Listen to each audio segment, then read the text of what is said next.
প্রিয় শিক্ষার্থী বন্ধুরা, আজকে আমরা তৃতীয় শ্রেণীর প্রাথমিক বিজ্ঞান বইয়ের প্রথম অধ্যায় উদ্ভিদ পরিচিতি অংশ থেকে উদ্ভিদের বিভিন্ন অংশের কাজ সম্পর্কে জানব। উদ্ভিদ তার দেহের বিভিন্ন অংশ ব্যবহার করে নিজের মৌলিক চাহিদা পূরণ করে থাকে, যেমন মাটি থেকে মূলের সাহায্যে পানি ও পুষ্টি উপাদান সংগ্রহ করে।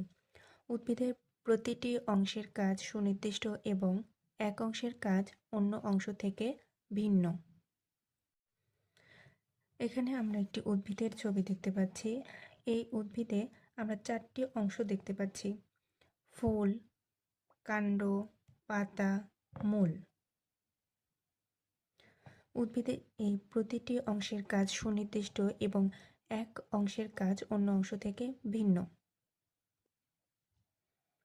ফুল ফুল হলো উদ্ভিদের একটি অংশ যা থেকে বীজ উৎপন্ন হয়। বীজ বপন করা হলে তা থেকে একসময় নতুন চারাগাছ উৎপন্ন হয়। পাতা উদ্ভিদের জন্য প্রয়োজনীয় খাদ্য পাতায় তৈরি হয়। পাতা সূর্যের আলোতে কার্বন ডাই অক্সাইড ও পানির সাহায্যে খাদ্য তৈরি করে।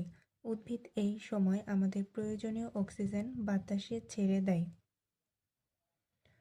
কাণ্ড কাণ্ড উদ্ভিদের শাখা প্রশাখা, পাতা, ফুল, ফল ধারণ করে। কাণ্ডের মধ্য দিয়ে উদ্ভিদ তার দেহের বিভিন্ন অংশে পানি, খনিজ লবণ ও খাদ্য পরিবহন করে। মূল মূল মূল বা শিকড় মাটি থেকে পানি ও পুষ্টি উপাদান শোষণ করে কাণ্ডের দিকে পরিবাহিত করে।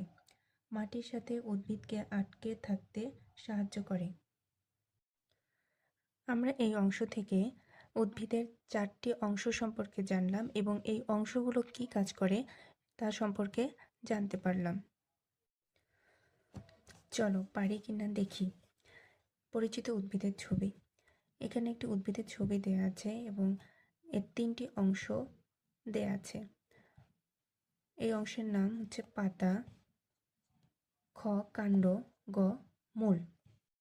ছবির গাছটির ক, খ এবং গ চিহ্নিত অংশের নাম ও একটি করে কাজ ছকে লিখি। নাম: ক পাতা। পাতা কি কাজ করে? উদ্ভিদের জন্য প্রয়োজনীয় খাদ্য তৈরি করে পাতা। খ কাণ্ড। কাণ্ড কি কাজ করে? কাণ্ডের মধ্য দিয়ে উদ্ভিদ তার দেহের বিভিন্ন অংশে পানি, খনিজ লবণ ও খাদ্য পরিবহন করে। গ মূল। মূল মাটির সাথে উদ্ভিদকে আটকে থাকতে সাহায্য করে। প্রিয় শিক্ষার্থী বন্ধুরা, এতক্ষণ সাথে থাকার জন্য অনেক অনেক ধন্যবাদ। পরবর্তী ভিডিও পেতে আমার ক্লাসরুমের সাথে থাকো। আল্লাহ হাফেজ।